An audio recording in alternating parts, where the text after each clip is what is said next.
Hello, everyone, and welcome in here to Fighting Ever Fighting. I'm Carmody of GoPowercat.com. Before we get started with our video, make sure you're subscribing on the YouTube channel. Leave this video a like and a comment. Subscribe to the website at GoPowercat.com and wherever you get your podcast. And now, let's get into our conversation with current Kansas State center Hayden Gillum.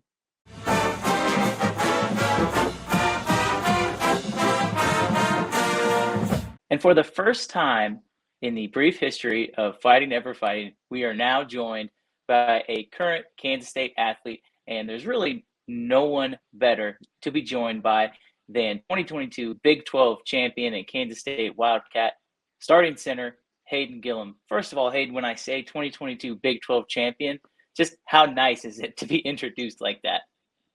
It's definitely a nice label to be tagged with. There could be a lot worse, but I sometimes forget when people say it. Yeah, I think, talking to some of those guys, we've obviously talked to Echo Boydo and Kurt Warner already on the show, and you can tell that it's going to mean that game means a lot to people. And obviously you're still a part of the team, so, you have some bigger aspirations. But I'm curious, you guys just finished spring ball. You're a fifth-year senior getting ready to go into your sixth year of college. With no spring ball, what does someone who is in their fifth year of college do during the day? I think that's something that a lot of people kind of overlook. You are still an athlete here, or you are still a student as well.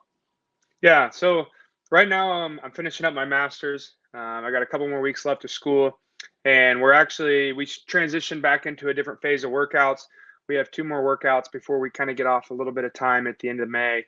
So we're working out about 3 days a week right now, running and lifting, and just really right now is the biggest time to start gearing up for summer. And this is something we put a huge emphasis on last year. May is a big month, and because everyone's training during the normal times, but who's doing the work during the kind of the off period. So May is a big month to get us geared up for summer. And for you guys, spring ball looked a lot different this year than it did last year. Not only were you in the brand new indoor facility, but you guys had a lot more people healthy. I'm sure that had to have been nice. And what was the vibe like during spring ball? And then overall, how do you feel like it ended up for you guys? Oh, it was a great spring ball. Every year, even last spring ball, we would finish and I'd say, man, we got a lot of work to go. It's never like when you finish spring ball, you're never like, man, we're ready to go this season. But there was growth, and we brought in a lot of new guys. We had some great competition in there. There's a lot of guys across the team, young guys, new guys, transfers, and there was a lot of growth this year. There's still a long ways to go, but we saw a lot, and we had some new D linemen, and they were able to help us, and it was a good spring ball. What was it like when you guys figured out and walked out into the indoor facility for the first time? I know you had a chance to do that a little bit in bowl prep, but now that you really had a chance to kind of call it your own, just what was that feeling like the first day of spring ball practice? You walked outside and you walked inside rather, and you're like, wow, this is really what we're practicing. Yeah, it's kind of like a fresh new start. At the beginning, it kind of felt like we were on the road playing somewhere else or practicing somewhere else, but that facility is state of the art and it's amazing, and we're very thankful for it. But the ability that we have to have our own space and move around and do different drills and transition, I'd say it definitely made things work smooth. When we get everybody on one field, it can be tight, and just it was such an asset for us this spring ball to have everybody right there, and we were using indoor, outdoor. It was great.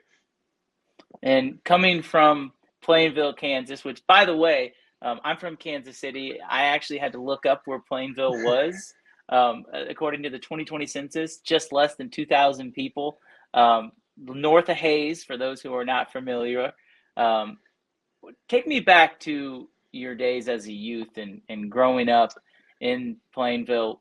Had you always wanted to come to K-State? Were you always a K-State fan, or just kind of take me through your childhood? Yeah. Well, my dad went to K-State, graduated from K-State, and I guess I always just kind of grew up following K-State. I never really had the option to be a KU fan. My dad didn't give me that choice. But I remember when I was little, I was listening to a game on the radio. I think I was like in a tractor or something, and I remember hearing, I can't even remember which game it was, but I had to have been about 10, and like that was the first time I was ever like, man, this is cool. I remember hearing the guys' names, and I was like, this is something I'd want to do. And my parents brought us down to a game, and I went there, and I spoke a couple weeks ago, And I told people I can still remember just like the sound of the stadium. I remember seeing the silver stripe of the helmets, them run out, the old video screen that they used to play everything on. And I was like, I want to do this someday. And for me, that was really the start of it. I can look back on that picture and see it so vividly of everything I remember that day. And that was when I was like, I want to come here and I want to play football at K-State. And was football always your favorite sport? I mean, I'm assuming a lot of the times in small town America, you play everything. Was that the case with you as well? And when did you really start to develop that passion for football, would you say?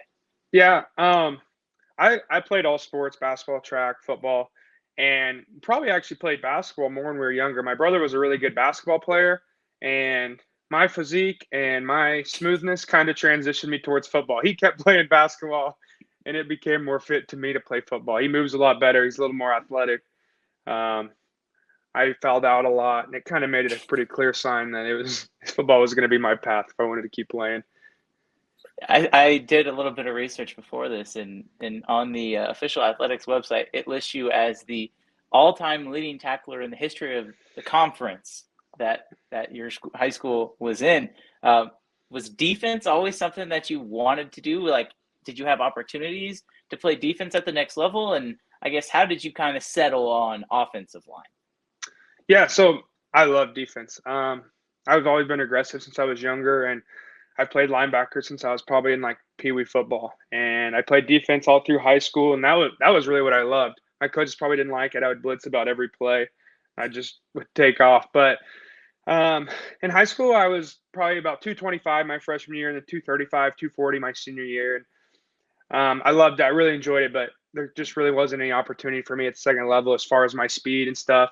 I went to some camps. They worked me out at defensive end and D line, and I actually my walk on at K State. I came in as a defensive tackle, so defense was my kind of true position, I would say, or what I'd played the most. But I didn't care. I told Coach Pratt, whatever you'll take me on the team as. He said, "Well, that's fine. You want to come here, but what do you want to play?" And I said, "Coach, whatever gets me on the team." And I was okay with whatever. I was just happy to be here. Well, you mentioned that your senior year you were 240 pounds, and I think last year Sports in Kansas had put out a picture of you on Twitter as a high school senior and transition to where you are now. A lot of people don't understand how hard it is for specifically offensive linemen to come in and put on weight. There's a reason why we just don't see very many true freshmen play at any school on the offensive line.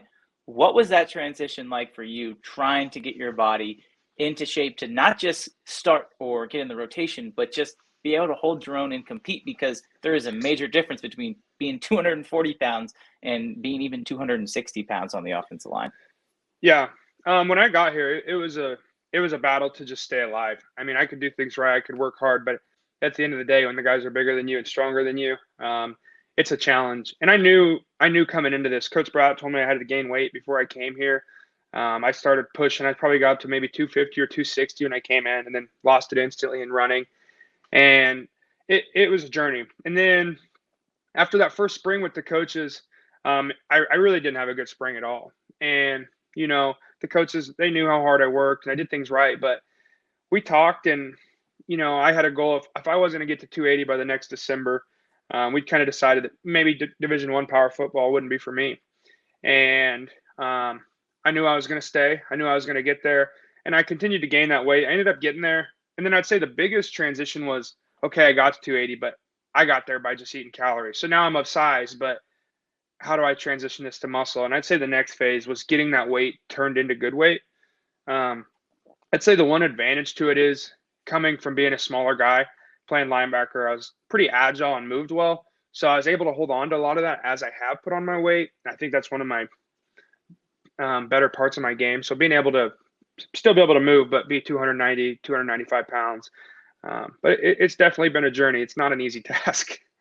And take me back to even the recruiting process, because I would imagine anywhere that you would have decided to gone, you would have had to put on some kind of weight. Was there ever any opportunity for you to play linebacker or even defensive end at the next level? I know you said you came to Casey as a defensive tackle, but if you would have played linebacker, maybe you wouldn't have had to put on all that weight. Was there ever any other opportunities for you before you decided on K-State? Yeah, there was. Some of the smaller schools, I would been able to play defensive end or D line somewhere, but the linebacker dream was never really there. I quite honestly didn't move well enough. But I'm so grateful. I used to DM Sped every single day, and he gave me a shot and let me come here, and I can't thank him enough for that. But as far as playing other positions, the end of it was probably about D end, and I probably still would end up inside. But it would have helped me a little bit not having to gain as much weight. And fortunately enough, at the end of my first summer as a defensive lineman, a couple offensive linemen quit, and they called me in and said, at that time I wasn't in camp. The first day of camp was about to start, and they called me in and said, "Hey, if you'd like to move to offensive lineman, you have a spot in camp." And I was like, "Yeah, sign me up. Here I come." And that was quite the surprise.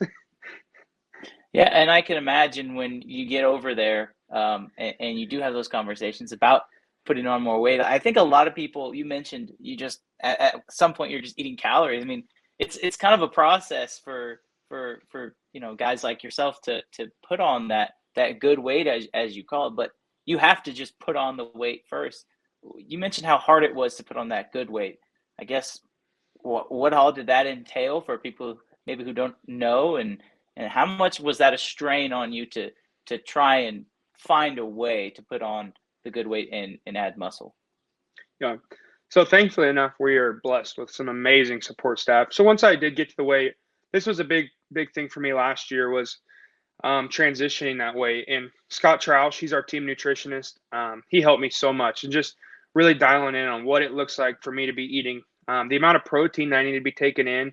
Because the hard part for me is you start eating more protein, then you're eating less calories. So you might start dropping weight. And I was never in a position where I could lose weight. So I had to continue to eat good food by eating enough.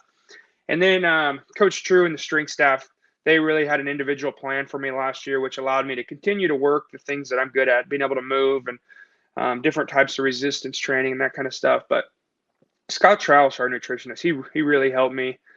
It's still a goal of mine to continue to get my body fat down and increase muscle mass, and hope to do the same that I did last year to put me in even better position this season. And you talk about playing offensive line.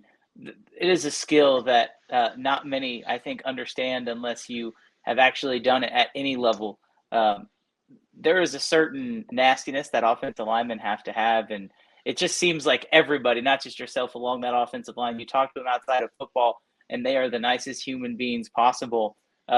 Does Coach Riley, Connor Riley, just make you guys click? And I guess, how do you develop that attitude of that killer mentality along the line when it, by all accounts, the offensive linemen are probably the nicest people, at least on this version of the Kansas State Wildcats?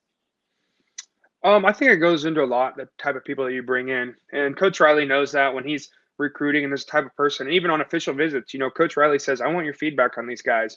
And it starts with finding people that you think will gel with our room. And then secondly, that aggressive mentality, and that's a mentality that Coach Riley preaches to us, and we continue to spread throughout the room. And it's developed. Some of it's natural, but some of it's developed. And I think offensive line in general is just you have to be selfless, and you have to be willing to get your hands dirty and just go to work. And those are things that Coach Riley looks for when he's watching high school kids. I mean, you can watch a kid's film and say, all right, does this kid like to work? You can kind of tell a lot of stuff. But the mentality that we had this last season, those are all things that Coach Riley works with us, and we continue to develop. And all the guys in that room, you can go down the line. Somewhere or another, they were told they couldn't do it. They weren't recruited. They had offers pulled. They didn't have offers, and they all have the same mentality. They're great guys. They're selfless, but they're willing to work, and they know the work that it takes to do stuff and the commitment and what comes along with that. And one of those guys is your good buddy Cooper Beebe, and the All-American decides to come back, and we'll get to that choice and kind of talk about your decision to come back as well. But specifically regarding Cooper, was there any particular moment where it kind of clicked with you that, oh my goodness, this guy is really stinking good? Yeah, I'm fortunate to play next to Cooper. I'm fortunate to play next to all of them. But there's a lot of little things that maybe watching the game you wouldn't notice that make Cooper great. But there's times I'll miss something or I might get beat, and Cooper's just there to help. He's just smooth. He doesn't make mistakes. He's a smart player. He's strong. He's well rounded in all assets, and he knows where to be and when to be there. So playing next to Cooper is definitely nice. He's a great help, and he's just a great asset along our offensive line. And he's another one of those guys. I know he wants to be a teacher, and um, just seems like the kind of person that is selfless. I think that again, that's another theme along that offensive line. And another one of your teammates I want to ask you about is KT Loviston, because we've heard Coach Kleiman talk about him on and on about how when he came to K-State, he had a lot of things to figure out, and by all accounts, he has. He's obviously returning for his sixth season, just like you. Where have you seen KT grow the most since you both stepped foot on campus? I think just KT's belief in himself. You know, KT had to work to get to where he was. He's a specimen. He's really a freak. He's a freak athlete. He's an exceptional person, one of the most giving human there possibly is. But KT has learned to believe in himself, and that's came through the work that KT's put in. He's done the work. He's been here. He's been the whole time. He's a guy like me. He really hadn't played much up until last year, started a full season. And KT put in the work and just continued to trust that process and the confidence that he built in himself and that the coaches have in KT and we have in one another. KT's earned that and he's built that. I'd say when he got here, KT didn't realize how good that he could be. And I think he's still learning how good he can be. And the sky is the limit for KT this year. KT can continue to play on for years if he wants to. He's an exceptional person and just a hardworking guy like the rest of us. Okay, so take me back to the start of last season. You obviously were here for 4 years, hadn't started a game, I don't believe, and now you are tasked with starting on opening night, week 1 of the season. What is going through your mind when you are introduced? They flash your name up on the video board and say starting at center, Hayden Gillum. What is that moment like when, I guess, A, you find out you're going to start, and B, you run out onto the tunnel knowing it's your game after having worked all that time to get to the point where you are now? Yeah. There was a lot there. I'd say that. When that final roster came out and I saw my name at the top of it, it was meaningful. There was a lot of emotions. At first I kind of felt a lot of pressure, I said, this is a time, and I hadn't had maybe those game reps that everybody else had. And, I knew that I was in the position and coach believed in me. He put me there to start. He knew I could do it, but you still have those questions in your back of your head. And ultimately I just resulted back to, I've had more practice than probably anybody else. I'm ready for this. I believed in myself this whole way. And I knew there was times when I doubted or people doubted. And it's the same thing. It was just another step in the journey. And I remember talking to my dad, and he goes, well, it's just another game. And it really was. And I went in with that mindset. And I think ultimately what I fell back on was I knew how well I prepared. And I've never been the biggest guy or the strongest guy, but I know where to be and when to be there. And I knew how much I'd prepped for it. I knew how much work I put in. I knew the game plan. And when you do that and you know that your preparation is there, it really takes a lot of the stress off of it. But it was so exciting just to be there and run out of that tunnel. And I think I got to witness Noah do that as a walk-on to getting his first start. And I'd seen guys do it for years. So it was special to finally kind of break over that barrier. And then once I got through the first game, I was like, let's go. Here we go. And another thing that happened in that first game, you're starting alongside Taylor Pody, ATP, and he goes down. And all of a sudden you're looking around and here comes Hadley Panzer in at right guard, the guy that was going to rotate in along all 3 of those spots along the interior. Mm-hmm. And now it's you 5 for the most part. Hey, you guys are the guys who are rolling throughout the entire season. Was there ever a kind of okay, we have to play good, or because there's other people behind you, but you are the guys that Coach Riley's leaning on? What was that kind of pressure like after TP went down? I don't think there's a ton of pressure. Taylor, he worked his butt off just like everybody else, and so did Hadley, and we'd all been alternating, playing around. So when you get out there, it's really about doing your job, and we'd all played next to each other. So when somebody else comes in, Coach has them in for a reason. You've played with them just as much. So there's never really that transition. And then I'd say the pressure of having to play good or whatever. I didn't really feel that. I know you can go down the line one by one, and not one of those guys wants to come out of the game. They want to be out there. They want to give their best. So there really wasn't ever any of that. We've taken so many reps next to each other. You can move BB to right guard, Bubba to left guard, flip the tackles. We've taken a lot of reps together, and I think that's one of the advantages of our group. Throughout the year, if a guy went down, somebody came in, and Coach Riley likes to have guys ready to go. If you're a two at any point in the game, you can be in there. And I think that's a great asset of our team that we expect that out of those guys down the line. And we expect that this year. And we knew that going into spring ball. Those guys are there to compete. Those guys are there to take our job. And at any point in time, they have to be ready to go. So it's kind of something that we focus on so that there is no drop off when that time comes. We want everybody to be on the same page. I've asked everyone who I've talked to this question, and I'm curious what you think. But you guys obviously have an outstanding season last year, and you go into the Big 12 championship game against TCU as the underdog. Obviously, they're undefeated, getting ready to play for a potential college football playoff berth. Did you feel like it was a big game before you strapped the pads on and went out there to warm up, or did it just kind of feel like another game because of all your preparation? Yeah, I think there was a lot going into that week. Of course, we played KU the week before, and the season was kind of a roller coaster, up and down, and even dating back to Tulane. You look at that, and then I think how the game went versus TCU the first time really helped us going into the championship. Credit to them, they beat us, but we felt that there was a lot left out there, and people wanted that game back. And you can rewatch the game, and you knew the position we were in. We knew we should have won that game. We wanted to win that game. So when it came back around the second time, I think guys were like, "Man, we have a lot more to put out there." The coaches do such a great job of keeping everything so routine as far as our Friday night, our Saturday morning. Kind of just felt like another road game. And then when we ran out in AT&T at the beginning, that was kind of the first time I was like, "Holy smokes, we're here!" And for me, as a guy who remembers watching the 2012 Big 12 championship, or looking at all our championships, and I look at BJ Finney or Nick Lecky, those guys who I'm on a small list of centers who've ever got that opportunity.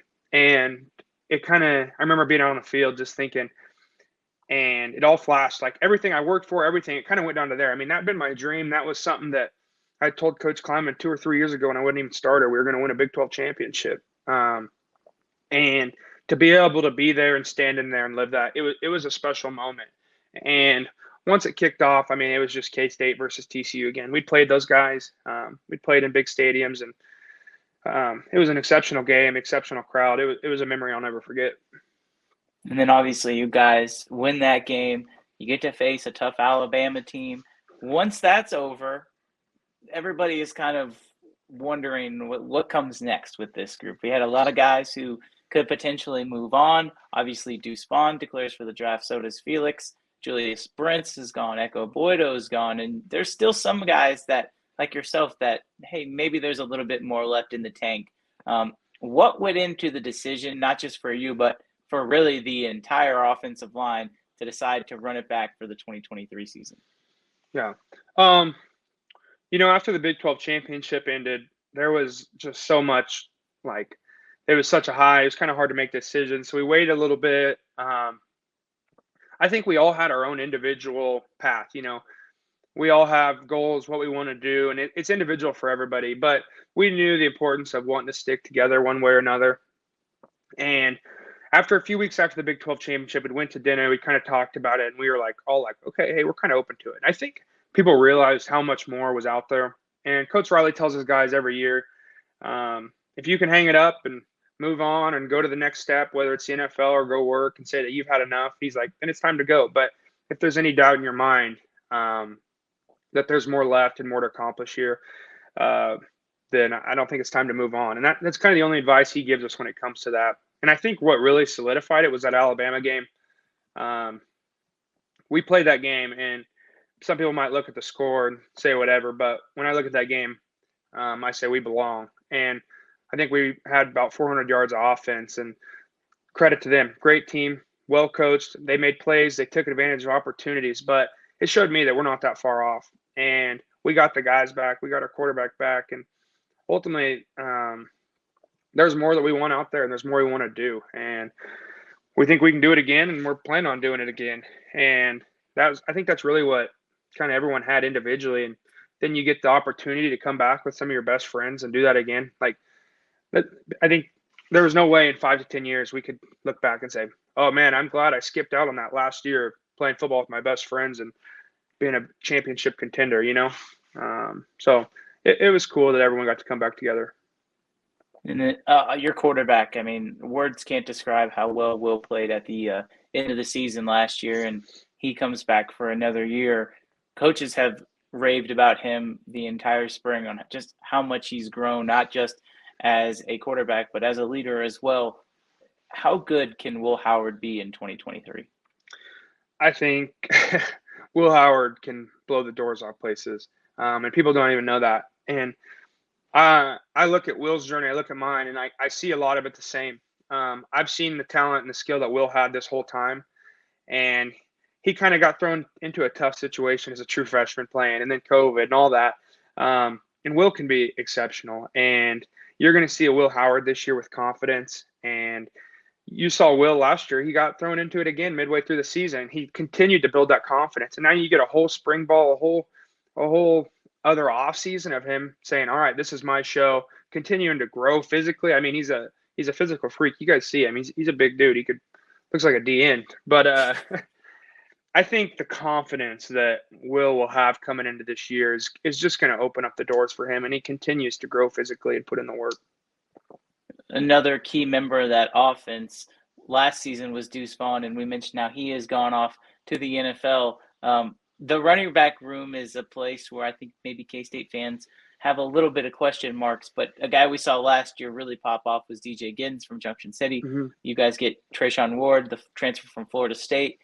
How excited are you to just have that 1-2 punch? And do you think that the running game might actually look a little bit different this year with now two guys who are expected to basically share the carries? Yeah, I think it'll look different. I mean, Deuce Vaughn's Deuce Vaughn. The way we styled things around Deuce Vaughn, he's a special person. You'll see him once every 10 years, maybe, if that. But the guys that we have in there are going to be great. And I think every year, before Deuce, I remember people were like, "Oh, I don't know about a running back room." We had James Gilbert. We had other people. And each year, our coaches do a great job of bringing guys in. They know what it takes. They know who we need. We got some great guys in that room. The competition, Trayshawn's came in right away. He's made an immediate impact. DJ's continued to develop into more of a workhorse and learn the offense, get comfortable with us offensive linemen. There's 3 or 4 other guys that are in there working too, and that room's going to be just fine. And we know that whoever's out there is going to do a great job. The coaches have done an exceptional job with our running backs, and they're going to be ready to go. And maybe this is a tough question, but out of every single newcomer that you had a chance to be around this spring, was there any single one that made you go, "Oh, this guy, he might be something"? Because we've heard some things about not only some of the transfers, but even some of the incoming freshmen who, by all accounts, some of them are 17, 18 years old. Was there a single player that on offense or defense that you're like, "Oh, this kid, he might be pretty good"? Yeah.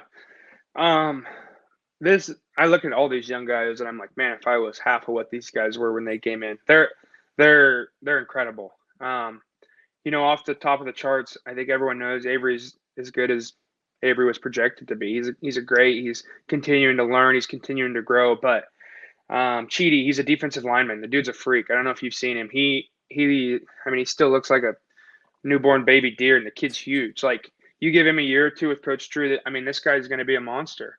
Austin Romaine at linebacker, he's in there, he's as physical as ever, flying around. And those are things that in freshmen are just exceptional. He's going against our one offensive line, and he's hitting us and moving around. You could go down the list. They really have a great class. I told those guys how proud I was of them just this spring, and it can be like a crash course. And those guys continued to just take the hits, take the blows, the knowledge. I mean, you're learning from a fire hose, and they worked and continued to grow. And the growth that we saw in them, it's going to be huge. That the early enrolling is definitely an advantage for those guys. And 2 more questions before we let you go and end this podcast. But I mentioned it at the top. You're going into your 6th year of college now. Yep. What what have you learned, not only just about football, but about life and spending 6 years in Manhattan, Kansas? Because there's a lot of people that say that Manhattan changes their life, and just listening to you, it sounds like that was the case. Yeah, it's been special. When I came to K State, I came here because of the people. I truly loved K State, and I had a dream of coming here, and I had the opportunity to come and do that. And ultimately, when my decision came down to was I stayed because of the people, the guys around me, the coaches, this community. After the Big 12 championship, I told somebody in the news, I love this place, and I truly do. It's a special place, and it's given me an opportunity to learn and grow in life like never before. And I've learned, I've had ups and downs, and it's been a tough journey, but the power of belief and truly what you want to do, and figuring out what you want your future to be. I mean, the sky's the limit, and if you have a vision, you can really do anything. And I've had amazing people at K State that have done this before me, and it's a credit to them. There is no other place like Kansas State. I've played at all the schools. We've been everywhere. I mean, we've seen it all. Manhattan, Kansas is a special place, and I came because of the people, and I'm back because of the people and the guys around me. And then the last thing I have for you, I want you to finish this sentence for me. Hayden Gillum's goal for 2023 is. Win every single game. All right, there we go. That's the goal. That's Hayden Gillum. I appreciate you joining me on Fighting Never Fighting. Good luck to you. Good luck in workouts, and we'll be talking again very soon, I would imagine. Thank you guys very much. I appreciate it.